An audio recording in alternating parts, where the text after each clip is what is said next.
moving on to the next one. I'm going to be real curious to hear this conversation. Is this Sleeping Beauty? Okay, we need to Oh, add baby, 30. let's get into it. We need to add 30 Boy. minutes to this episode now. Here we go. Let me tell you, this is the most artistically accomplished film, certainly of these two eras that we are talking about. One of the most gorgeously animated films I've ever seen, ever. I mean, you look at you look at the opening frame of this film, and it goes to that wide screen, and you were like, "Oh my God, this is a whole new era of animation." It is unbelievable how detailed the backgrounds are. And no, is it the most mature, detailed story of all time? No, not especially. But neither are hardly any of these films. And there are certainly maybe some more interesting thematic threads in some of the other films. But this, from a visual perspective, from just a pure aesthetic achievement, is unlike anything else that we're going to talk about today. And I think there is a lot to be said about that. You add in the very fun characters of the fairies, who I think are very funny and clever and just so enjoyable. And then I agree. Maleficent, is her characterization, especially complex? No, but she is one of the most visually iconic villains in history. In history, she is. And I think it hits its thematic marks effectively enough to totally live up to the real achievement of the film, which is the visual splendor of this film. You could put this thing on mute and I'd be like, this is the best film of this year. To me, that is really what I think about the movie. I think it is magnificent. It is an achievement in its animation, its beauty. It is the sleeping giant of this bunch because it is so underrated. Well and it said. is a beauty in and of itself. That should be the bumper sticker. Can we retroactively go back and turn you into a film critic so you can put God something damn on the it, poster Jay. when it came out in 1959? That's just good shit right there. I don't care what y'all say. Let's go back in time. Let's do it. Let's go back in time. Yeah, I would love to have Go seen this back back in in the time. I'm day. going to be lobbying for this. I know I'm not going to get it at number one. I'm going to be lobbying hard for this to be number two. Well, I'm really interested in this conversation because I could easily put this one higher depending on the conversation we have. I mean, I really like this movie quite a bit. I feel like I'm not sure how you feel about it, Ryan. I honestly don't know, but I know how you feel about it, JD. At least when you watched it back in 2021, a couple years ago, and I feel like I might straddle the line a little bit between you and Jay. I actually think there's a lot of interesting ideas thematically here. I just don't know if it fully commits to them by its final minutes. In many ways, this kind of felt like a deconstruction of the usual traditional norms that Snow White introduced. It feels like it's kind of trying to change things a little bit. If anything, I think this movie is about bad parenting. That's basically what I feel like the movie is. Because these three fairies, these three moms, if you want to call it that, the fact that they are basically telling this young princess that at 16, she has to leave to become a princess to then live with her real mother and father, who she doesn't even know. I mean, it reminded me a lot of Studio Ghibli's The Tale of the Princess Kaguya. Like just trying to rip someone from their childhood and throw them into royalty before they're even ready or even know what they want. And Aurora is kind of devastated by that. And even Prince Philip is kind of treated like this rich boy jerk of sorts. They kind of make a slight mockery of his status. And I like the way the film is kind of playing with that. I think the final 3 minutes completely undo it. And maybe there is a sense of irony to it. Like maybe by the end, and I'd be willing to be persuaded about this, maybe it's meant to end with this sort of like joking irony that there is still this secret and hidden acknowledgement of the norms that are being tested a little bit here. I'm just not sure if the film rightfully gets there. No, I don't. But if I ignore that, to be clear, I don't think the film is nearly that complex, and I still think it is far and away the number one. So I think there are some complex ideas here, but at the same time, if I'm going to talk about the visuals here, I don't disagree, Jay. I think as an animated vibe, we're going to keep using that word a lot here. Vibe. This thing is amazing. It's absolutely amazing. And you're right. If you watch this as like a silent film, but you still kept, let's say, the musicality of it, I mean, it almost feels like a ballet. like a storybook come to life. It almost feels like you're looking at these tapestries on a ballet stage or something like that. And I love that. I love it for those reasons. But I think there's some hidden things here that are interesting. I'm just not sure if the film commits to them by the end. Okay, so I have this at number 12. Shun the non-believer. I do not care for this film. I think it's fine, I guess. And really what saves it more than anything are the visuals that Jay is talking Bye, about. Jay. It is striking. For our audio listeners, Jay got up and walked out. And look, I get it. I mean, and the film is visually evocative. I still don't think it's my favorite of the films we're talking about here as far as my favorite visually, but it's certainly up there. It's in the top 5 of these films that we're talking about visually. I'm not going to undermine that. But unlike, and Jay mentioned it, a lot of this comes down to what you value. And for me, while I admire visuals as much as anybody else, it's certainly something that I take into account when analyzing these films and thinking about them. But I am much more drawn to theme and emotion. As we've talked about, theme and emotion are just as vital to a film's success as its visuals. And Sleeping Beauty, not only does it not fully crystallize its ideas, it actively sabotages them. It is thematically and narratively unsavory in the end. And for me, that really makes this film extremely tedious. Now, there are some compelling character dynamics at times, although oftentimes it's grating for me. But there are some moments that are good.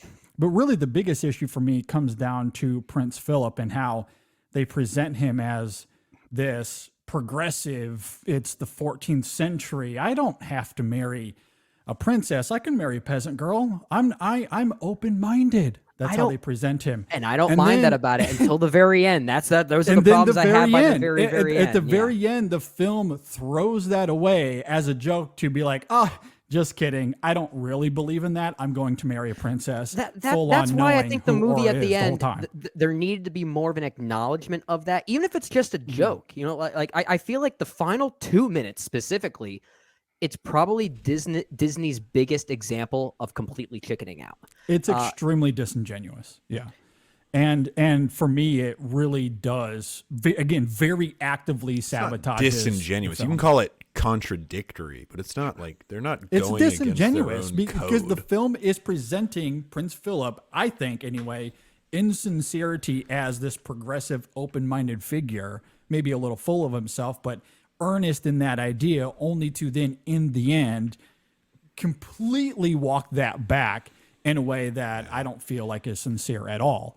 And I mean, so, like I said, I find like a lot of it purposeful unsavory. deception, which I don't think is what they're doing. But I mean, I still maintain what I said. I said what I call said. it I believe it. hypocritical, maybe, or whatever. But I think by the end, I do think it is a little disingenuous. Actually, I'm going to hold on to that, but you call it whatever you want. It doesn't work, and it's unsavory. It's bad. Ryan, Really what bad. do you think about it? Heard of unsavory. I thought of once again thought about cake and pie.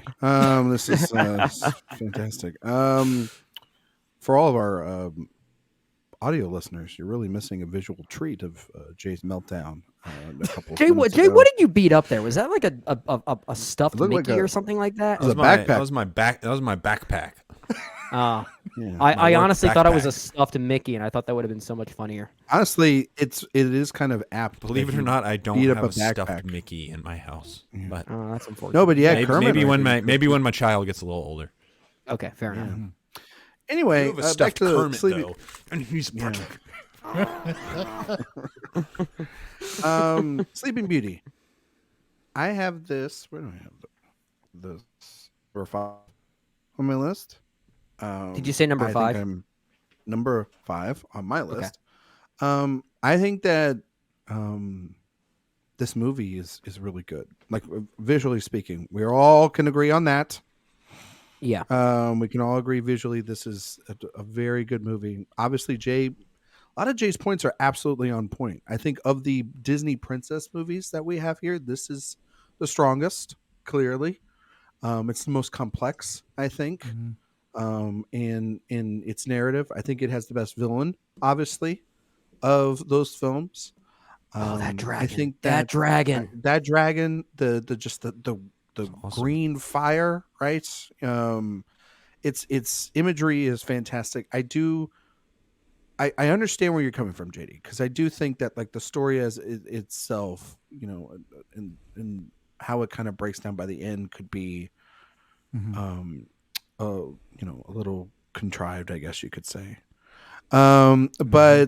But for me, I get caught up in it because I do think that Brendan actually breaks up good points as well, because the complexity of this relationship dynamic, of these rules, that this medieval sort of storyline that they're doing here.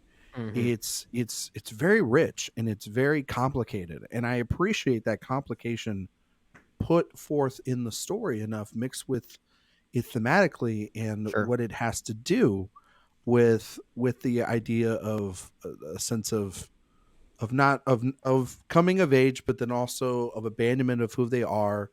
And then just the third act, for me at least, is visually incredible and takes it over the top, especially like Brendan was talking about by the end. So I just think it's such a strong movie. It's not my favorite, obviously, Disney princess movie of all time or anything like that, but it's the one that I go back to a lot, and I saw a lot when I was a kid, just because I think it's kind of cool, but it's also a lot of it for me visually was a lot of fun. So I don't have it at my number one, but I don't think it's the worst. I think I think It's clearly, high praise. high praise, right? Ain't first or last, you know what I'm saying? But I think that it should be ranked above the Cinderella and Snow White, definitely above Alice. Like, I think that there's more to this movie. There's a lot of meat on this bone.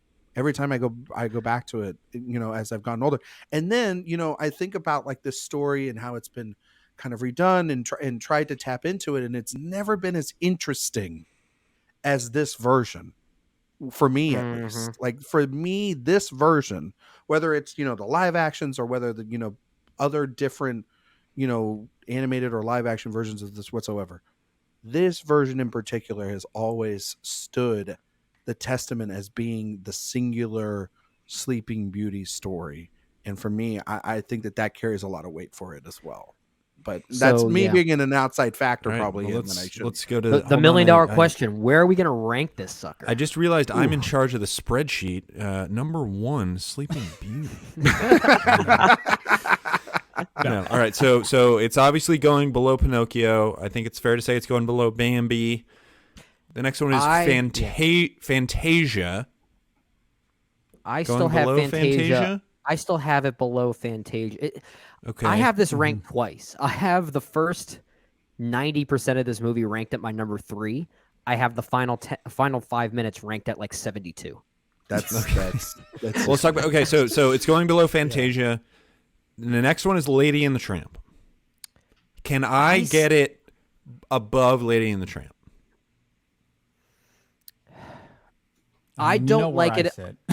If we want it to go below, that's fine. That's fine. Okay. think it I should be s- above. I think Lady and the Tramp's above. I still like Lady and the Tramp slightly more. But I have more So- respect for Sleeping Beauty. All right. This is hard. Okay, This is so hard. so given that Ryan says above, it's my number 1. Can first- I get it above Lady and the Tramp? I mean, we all have our number one at number one. It ain't moving, and it's not here. I think fair. that's kind of fair. But I know where JD. I mean, I and want it the is collective. still- I want the if collective to Fantasia agree. is still above it, I'll give you that. If y'all want, can I'll- parlay something else. I'm okay with putting it above Lady and the Tramp just because I'm willing to give this film a few more chances to see if I'm able to come around to the ending in a very intriguing way. I still like Lady and the Tramp more. I will say that. I'll say this: still if stand it's by if that. it's Ryan, you say it's above Lady and the Tramp, correct? Mm-hmm. And I say it's above, so it's 2-2 on that front, and it's my number 1. So I say we put it above Lady and the Tramp. I mean, I'm fine. Is that with fair? I am Okay. fine with that. Yeah. All right.